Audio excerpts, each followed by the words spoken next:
2022 FIFA world cup Qatar. दुनिया भर के करीब 5 अरब लोग उसे देख रहे थे।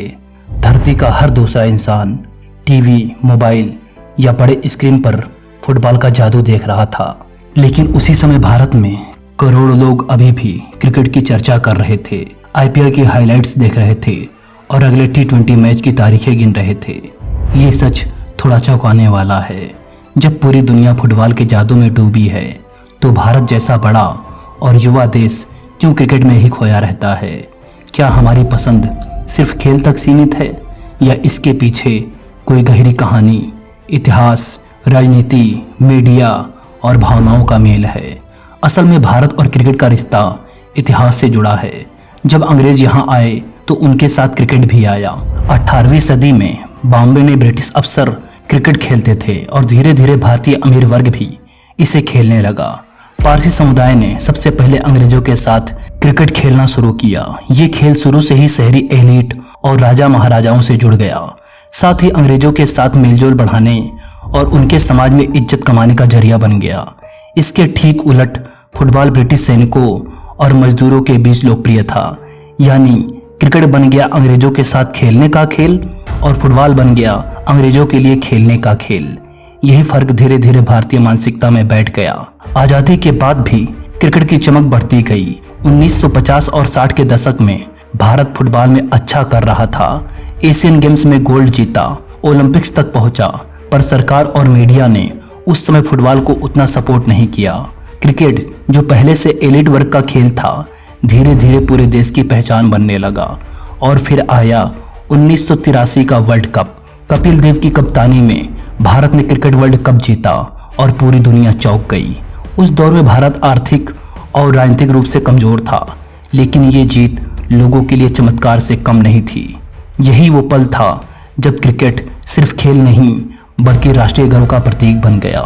इसके बाद 90 के दशक में सचिन तेंदुलकर जैसे खिलाड़ी आए, जिनकी बैटिंग ने करोड़ों लोगों को जोड़ दिया। टीवी का फैलाव हुआ, मैच घर घर में लाइव दिखाए जाने लगे। हर चौका छक्का, हर शतक लोगों के दिलों में उतर गया। सचिन, द्रविड़ ये सिर्फ खिलाड़ी नहीं बल्कि परिवार का हिस्सा जैसे हो गए। उनके इर्द गिर्द भावनाएं जुड़ गई। क्रिकेट अब सिर्फ मैदान तक सीमित नहीं था, ये लोगों की रोजमर्रा की जिंदगी में शामिल हो गया था। और फिर आया आईपीएल, जिसने खेल की परिभाषा ही बदल दी। 2008 से शुरू हुए इंडियन प्रीमियर लीग ने क्रिकेट को खेल से ज्यादा शो बना दिया। बॉलीवुड सितारों की मौजूदगी, खिलाड़ियों की नीलामी, टीमों की रंग बिरंगी जर्सियां, नाइट मैचों की चमक, टीवी और डिजिटल पर जबरदस्त प्रमोशन, इन सब ने क्रिकेट को एक महामनोरंजन बना दिया। आईपीएल की ब्रांड वैल्यू आज अरबों डॉलर की है। छोटे शहरों का बच्चा सोचने लगा कि अगर वो क्रिकेट खेले और अच्छा करे तो करोड़पति बन सकता है। परिवारों ने भी बच्चों को क्रिकेट की कोचिंग में भेजना शुरू किया, क्योंकि यहाँ कैरियर, पैसा और शोहरत सब कुछ मिलने लगा था। अब फुटबॉल के साथ कहानी इतनी मजबूत नहीं रही। 2014 में आईएसएल शुरू हुआ, लेकिन तब तक क्रिकेट बहुत आगे निकल चुका था। आईएसएल में विदेशी खिलाड़ी आए, बड़े क्लब बने, पर ना तो उतनी मीडिया कवरेज मिली और ना ही उतने स्पॉन्सर्स। हालांकि फुटबॉल भारत के कुछ इलाकों में आज भी जुनून है, जैसे कोलकाता, गोवा, केरल और पूर्वोत्तर भारत, पर यह पूरे देश का खेल नहीं बन पाया। इसकी एक वजह यह भी थी कि भारत का कोई बड़ा फुटबॉल स्टार दुनिया में चमक नहीं पाया। मेसी, रोनाल्डो और नेमार को हम पसंद तो करते हैं, पर वो हमारे नहीं हैं। क्रिकेट में सचिन, धोनी, कोहली, रोहित और युवराज ये सब भारतीय थे और उनकी कहानियां हमारी जिंदगी से जुड़ गई। धोनी का रांची से आकर वर्ल्ड कप जीतना, कोहली का दिल्ली की गलियों से उठकर कप्तान बनना, ये सब भारत के आम आदमी के सपनों जैसा लगता है। साथ ही साथ मीडिया और इंटरनेट ने भी बहुत फर्क डाला। क्रिकेट के हर मैच को प्राइम टाइम में दिखाया जाता है।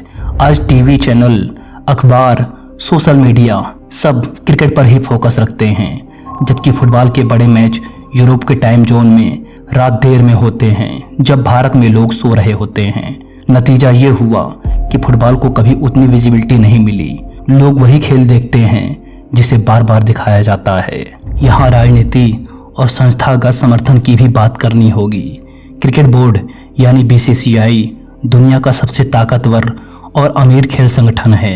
उसके पास इतना पैसा और प्रभाव है कि आईसीसी तक उसके फैसलों पर चलता है, जबकि भारतीय फुटबॉल महासंघ AIFF कई बार भ्रष्टाचार, राजनीति और प्रबंधन की कमी में फंसा रहा। फीफा ने 2023 में AIFF को चेतावनी दी थी, जब संगठन ही कमजोर हो तो भला खेल कैसे फलेगा। दुनिया में छोटे देश भी फुटबॉल में चमत्कार करते हैं। क्रोएशिया, जिसकी आबादी सिर्फ 40 लाख है, वर्ल्ड कप फाइनल तक पहुंचता है। अफ्रीका और लैटिन अमेरिका के कई गरीब देश फुटबॉल में स्टार पैदा कर रहे हैं। क्यों? क्योंकि वहां ग्रास रूट सिस्टम, कोचिंग और क्लब कल्चर मजबूत है। भारत में बच्चे गली मोहल्ले में फुटबॉल खेलते हैं, लेकिन उनके पास आगे बढ़ने का रास्ता नहीं है। वहीं क्रिकेट में हर मोहल्ले में एकेडमी है, हर राज्य में टूर्नामेंट है और सबसे बड़ी बात IPL जैसा सपना। अब सवाल ये है कि क्या भारत फुटबॉल में कभी क्रिकेट जितना बड़ा बन सकता है? जवाब आसान नहीं है, लेकिन असंभव भी नहीं है। इसके लिए जरूरी है फुटबॉल को स्कूली स्तर से ही बढ़ावा देना, क्लब कल्चर को मजबूत करना होगा और मीडिया उसे उतना ही कवरेज दे जितना क्रिकेट को देती है। लोगों को ये विश्वास दिलाना होगा कि फुटबॉल में भी करियर और भविष्य है। और सबसे अहम बात, मानसिकता बदलनी होगी। हमें अपने बच्चों से ये कहना बंद करना होगा कि क्रिकेट खेलो, उसमें नौकरी और पैसा है। अगर कोई बच्चा फुटबॉल खेलना चाहता है तो उसे वही करने दो। धीरे धीरे जब लोग फुटबॉल में भी स्टार बनने लगेंगे, तब नेशनल प्राइड भी जुड़ेगा और जुनून भी।